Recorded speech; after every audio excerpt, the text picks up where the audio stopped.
what about kids? Because I think kids was a really, really hard conversation for us to That was to even just start. I remember one Mother's Day, I said to you, we were in bed and we were having a sweet moment of gazing into each other's eyes. And we were about to FaceTime your parents. And I said, man, you're going to be an amazing mother one day. And you exploded. I flipped out, for sure. You got so mad. I think I just got freaked out because I know you're a little bit slightly older than me. I'm 5 years older than you. But here's like, I think when I flip out, it's not like yelling, screaming, stuff like that. But just emotionally, like, what is happening? I think it's because I have a big insecurity in something. And so for like having kids, I didn't picture myself as I want to be a mom someday. That's just something core about me. Like, I never really had that feeling.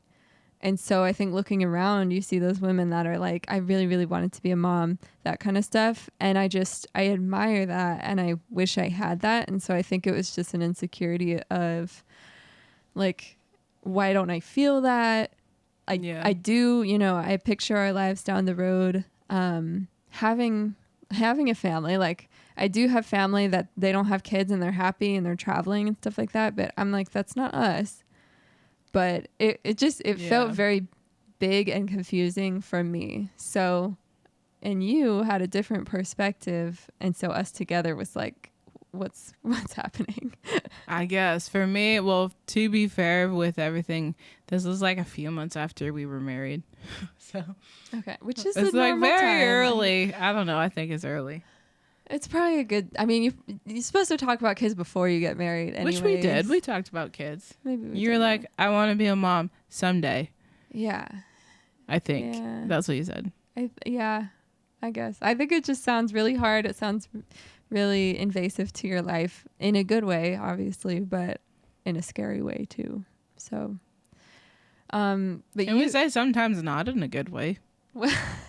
It's a mixed bag, but I know that it's like this overwhelmingly fulfilling experience a lot of the time. People. And then it's really, really challenging, which from what I've seen, but I don't know. I was driving around and I saw all of these like young parents with these young kids and they looked ragged and exhausted. And I was like, I don't know about that. Yeah. I think there was a lot of what made it so big was there's a lot of fear for me of I want to do music and I want to figure out my career and stuff. And all of that's going to get really, basically off the table if I'm giving myself to a child, So with you, how we started that conversation, I think you just kept giving me grace and kept showing up and kept telling me what was your truth and opening it up. And I don't like that you always kind of had to be the one to open up that conversation, but maybe you're just like more mature about it to begin with. No, it's that I'm older than you. So if that's what you mean by more mature, then yeah. But like, I watched your body language. Like every time we talked about kids, you would tense up. You would just do that thing you just did, which is, but then you wouldn't release. You would just I was just breathing just now. No, I know, but you would like hold it, all the tension in there, and you would set your jaw, and I would read your body language, and I was like, this is a conversation that she feels uncomfortable to talk about, but this is so important to me, right? Because I'm 5 years older than her. And so for us, being a queer couple, like you have to be extremely intentional with having kids. You can't just wing it and then, okay, we're pregnant when we're pregnant. Yeah. So what are some tips for a big conversation like that? There's curiosity, there's other stuff, but when you really have real feelings about it, so it's different than money because it's like, hey, I have been wanting, like, I want kids and I pictured myself as a mom my whole life and it's really important to me, XYZ. Like, you feel that in your soul and you need me to know that and you need us to talk about it.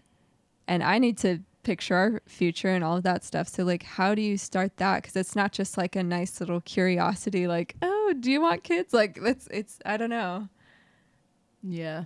Well, first of all, I think choosing, like, I have to know how I actually feel. So you just put a lot of really big words on me. I don't feel it in my soul. I even no, like, I don't feel like having kids in my soul. I feel like I do want kids, but I didn't. I wasn't sure about kids when I was younger because I wasn't even sure that I would ever be married because I was in the closet. Oh. So I just didn't really see much of a future for me, period. Well, that's sad. And then I lived by this stupid motto, which was live single, die young. The church. Hooray. It was like, I want to be a martyr somewhere. And I guess, I'm probably going to have one of those tragic stories. And I had this weird church tell me, like, you have not me, but they were like, do one of you have a calling on your life to be a martyr for the faith? And now I'm like, that's really fucked up. Like, why would I want to die? Oh, man. Oh, my gosh. But I thought that was me. I was like, I'm not really going to have much of a future. I'm just going to be this really badass, awesome Christian woman who does all these like really crazy entrepreneurial things and changes the world in awesome ways. And then I die. And that would be my life, like Joan of Arc. Oh my gosh. But I don't want that anymore. Once you realized you had a beautiful future waiting ahead of you. Yes. And that the scarier thing for me would be to like live and be happy and joyful in front of people authentically. Like that's the bigger story of redemption. And that's the real power, is having a big, full life. So I wanted that with you. I started to see a future with you pretty clearly early on, and I did picture kids, especially because like I come from a really big family. I have 1 million nephews and nieces. I see how much joy they bring me as their aunt, and so I imagine having one of my own, and I'm like, that'd be so fun. Like I adore my nephews and nieces. Yeah. So, what was your question? I think it's just like how does that conversation begin? So imagine, somebody really wants to How do you talk to your partner? Yeah, how do you bring it up? How do you have grace for each other? What if one person is more like me, where they just in their body, like they don't want to talk about it, they don't feel the need to. Like for me, a lot of it was practical. Like we don't have the money for a kid and we're not going to for a while, so why even talk about it now? But it's like part of that was all those fears too, and it was an excuse. Yeah, it's just meeting in the middle, because I had to be vulnerable and actually share how important it was to me. Yeah.